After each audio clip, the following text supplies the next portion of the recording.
I remember the exact way Ryan Carter said it. We were standing just outside the locker room after practice, the late afternoon sun cutting through the hallway windows and catching in his hair. Ryan Carter, captain of the football team, the guy everyone trusted to win games and led pep rallies, wasn't smiling the way he usually did.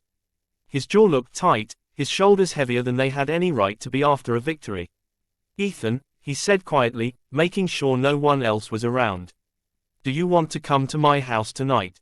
I need to have an in-depth conversation." An in-depth conversation. My heart reacted before my brain could process the words. Ryan had never asked me to hang out alone before. We talked in class sometimes.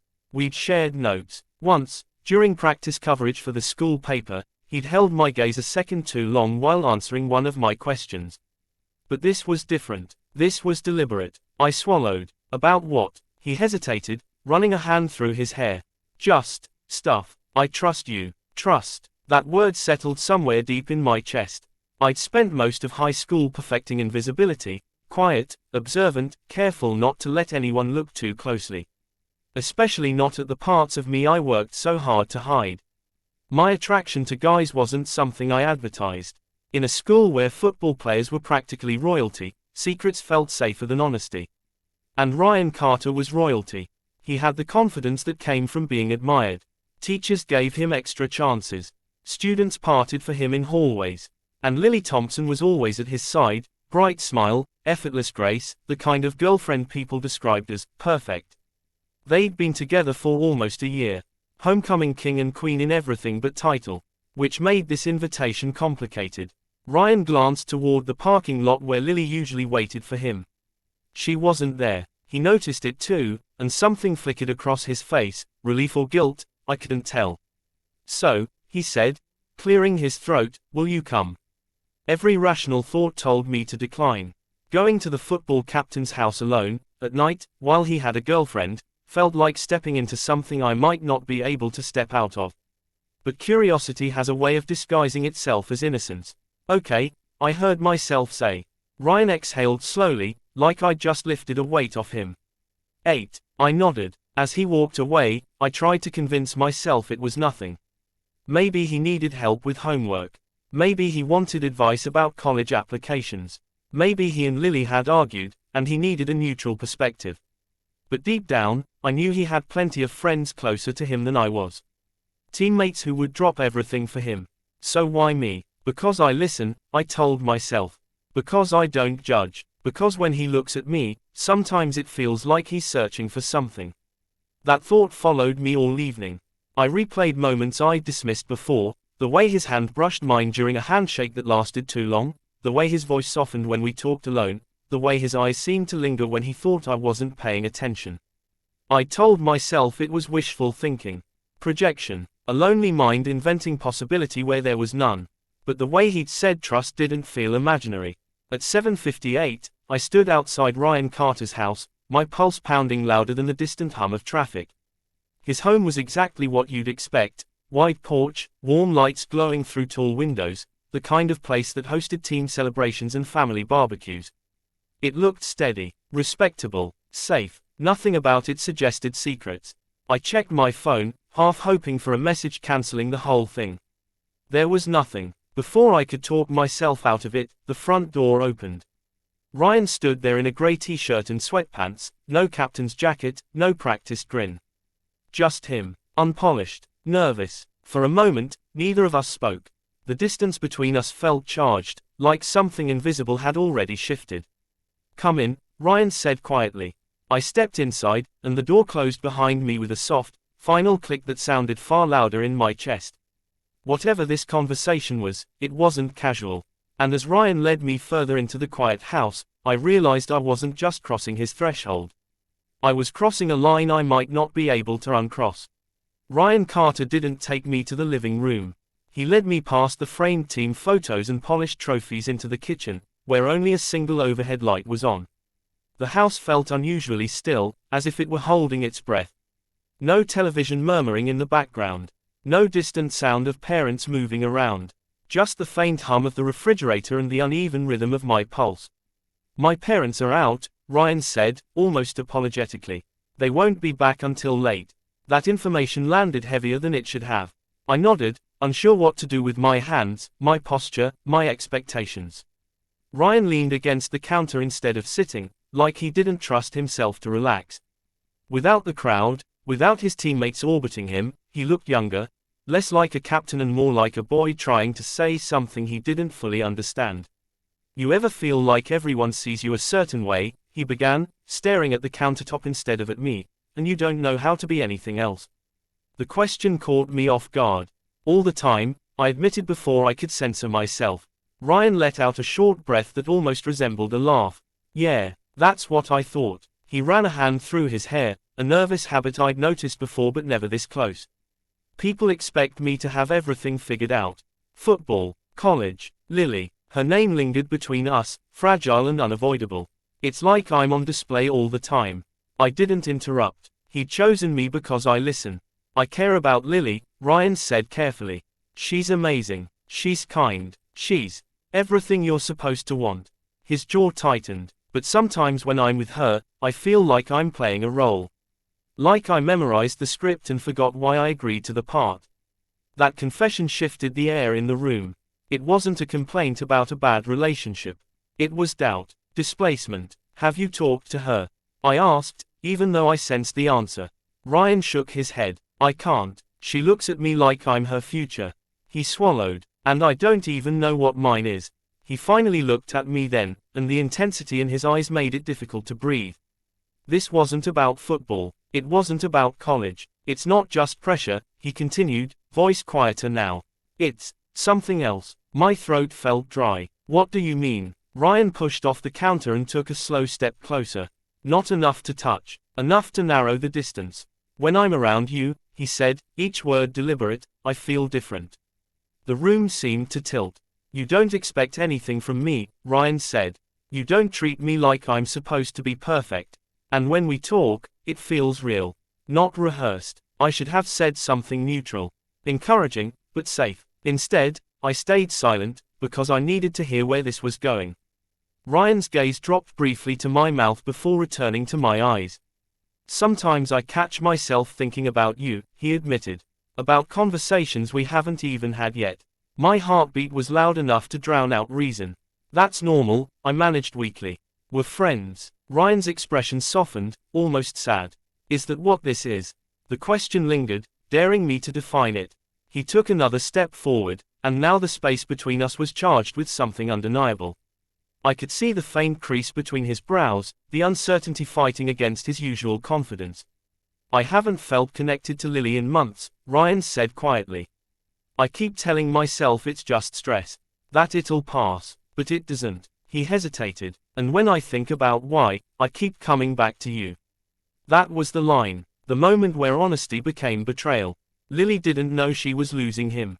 She probably still believed she was secure in the life they'd built at school, shared lunches, matching schedules, public affection. Meanwhile, Ryan was standing inches away from me, unraveling the foundation of that relationship one sentence at a time. I don't want to hurt her, Ryan added quickly, as if trying to soften the damage. She doesn't deserve that, but he wasn't stepping back. Neither was I. The silence stretched until it became unbearable. My mind catalogued every reason to leave, his girlfriend, the rumors that would follow, the permanent shift this would cause. Yet my body stayed rooted in place. Ryan's hand lifted slightly, hesitated, then brushed against mine. It could have been accidental. It wasn't. His fingers lingered, testing the boundary. Ethan, he whispered, and the way he said my name felt like a decision. For a split second, I saw the future branching in two directions, one safe and distant, the other complicated and intoxicating. Ryan made the choice for both of us. He leaned in slowly, giving me enough time to pull away. I didn't. When his lips met mine, it wasn't forceful or rushed.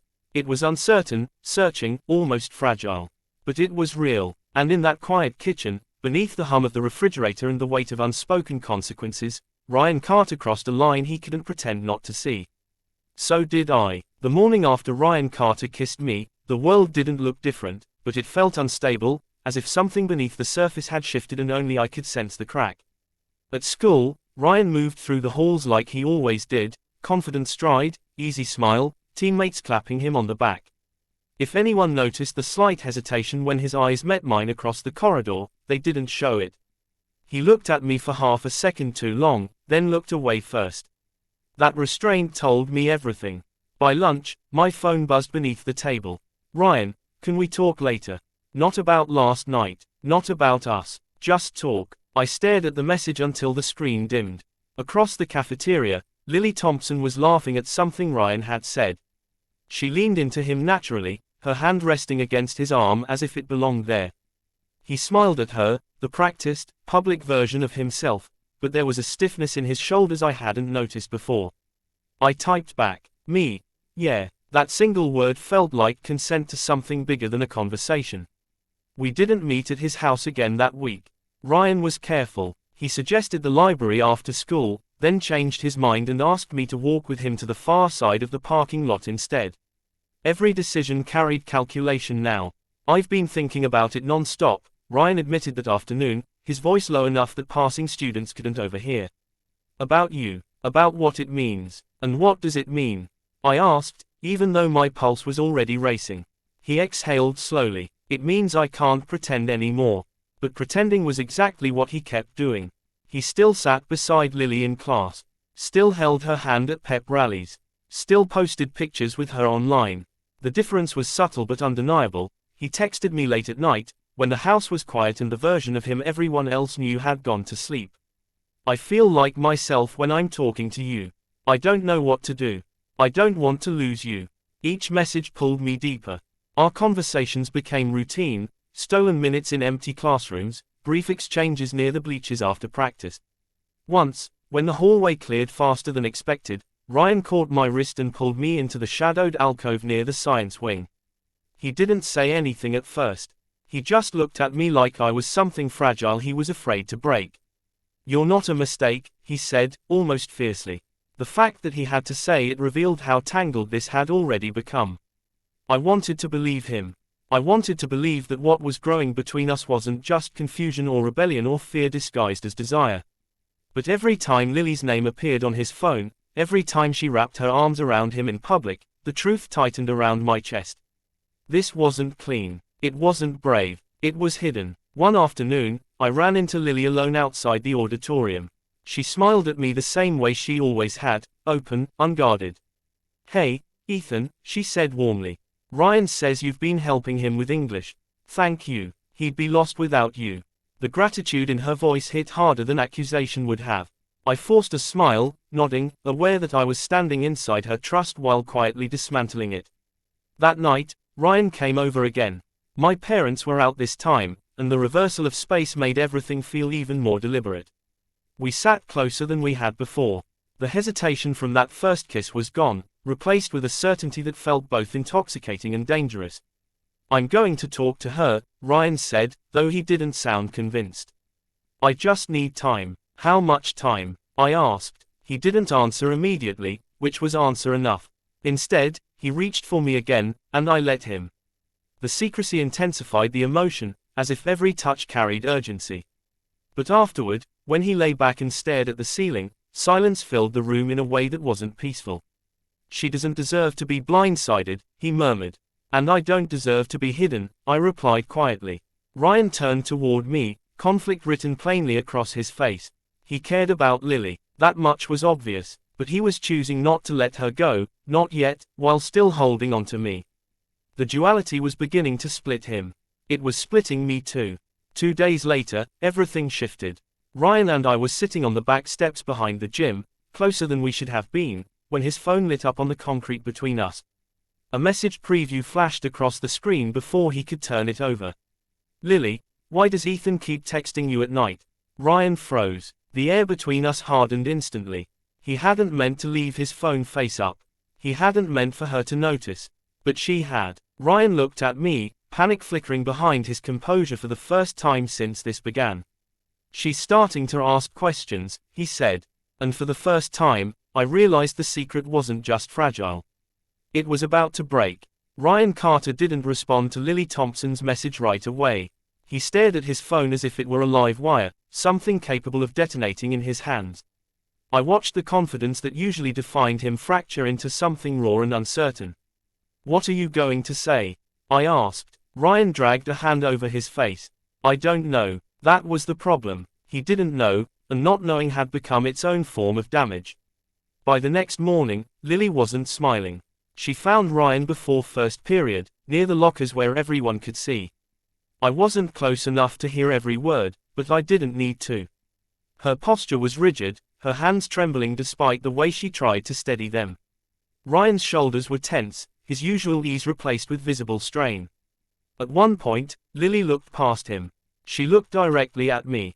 It wasn't accusation yet, it was realization. Whatever story Ryan had tried to construct the night before, it hadn't held. They moved their argument outside, but whispers spread faster than they could walk. By lunch, the air felt charged with speculation. Teammates glanced at Ryan differently. A few students looked at me with poorly disguised curiosity. Secrets rarely stay contained in a place built on observation. Ryan texted me after school. She knows something's wrong. That wasn't the same as telling the truth. We met that evening in his car, parked far from both our houses, as if distance could soften the impact of what was happening. Ryan gripped the steering wheel without turning the engine on. She asked if I'm in love with you, he said quietly. The directness of it made my breath catch. What did you say? Ryan swallowed. I said I don't know. It was more honest than I expected, and less than I needed. You don't know, I repeated. I've never felt this way before, he said, frustration edging his voice. Not with anyone, not even with her, but that doesn't mean I stopped caring about her overnight. There it was, the divided heart. Ryan wasn't a villain, he wasn't cruel, but he had allowed himself to build something new before dismantling what already existed. And now the collapse was inevitable. She deserves the truth, I said, forcing steadiness into my voice. Ryan nodded slowly. I know. The next day, Lily didn't wait for privacy. She confronted him again, this time in the nearly empty bleachers after practice. I hadn't meant to witness it, but I arrived early to interview the coach and froze when I saw them below. Just tell me, Lily demanded, her voice echoing in the open space. Is it him? Ryan didn't deflect. He didn't laugh it off. He didn't deny it. Yes, he said. The word carried across the bleachers and lodged itself in my chest. Lily's composure shattered. Not dramatically, not with screaming, but with something quieter and more devastating. Her shoulders folded inward, as if the future she'd been holding had suddenly become too heavy. I would have understood if you were confused, she whispered. But you let me believe everything was fine. Ryan stepped toward her, guilt etched into every line of his face. I didn't mean to hurt you. But you did, Lily replied. That was the truth none of us could escape. They ended it there. No theatrics, no final embrace, just a clean fracture where a relationship had been. By the following week, the school knew. Not every detail, but enough.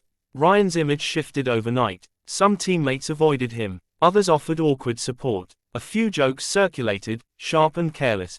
As for me, I became part of the narrative whether I wanted to or not. Ryan found me behind the auditorium after classes one afternoon, his expression steadier than it had been in days.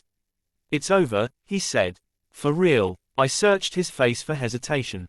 I didn't find any. I told her the truth, Ryan continued. About us. About how long I've felt this way. He paused. I should have done it before I ever kissed you. The admission mattered. I don't want you to be a secret, he added. Not anymore. For weeks, I'd told myself that being chosen, even quietly, was enough. But standing there now, with the damage visible and irreversible, I understood the cost of that thinking. Ryan, I said carefully, what we did still hurt someone. He nodded. I know, and if we start something, I continued, it can't be built on hiding or half-truths. Not again. Ryan stepped closer, not touching me yet, giving me space to walk away if I wanted to. I don't want to hide, he said. I just want to be honest. Even if it's messy. Messy was an understatement, but honesty was new territory for both of us. I looked at him, not as the football captain, not as Lily's ex-boyfriend, not as the symbol of something forbidden, but as a person who had made mistakes and chosen, finally, to face them. Then we start slow, I said. No secrets, no pretending. Relief softened his features. For the first time since that night in his kitchen, the choice felt deliberate instead of reckless. Ryan reached for my hand in the open daylight, not in a shadowed hallway, not behind a closed door.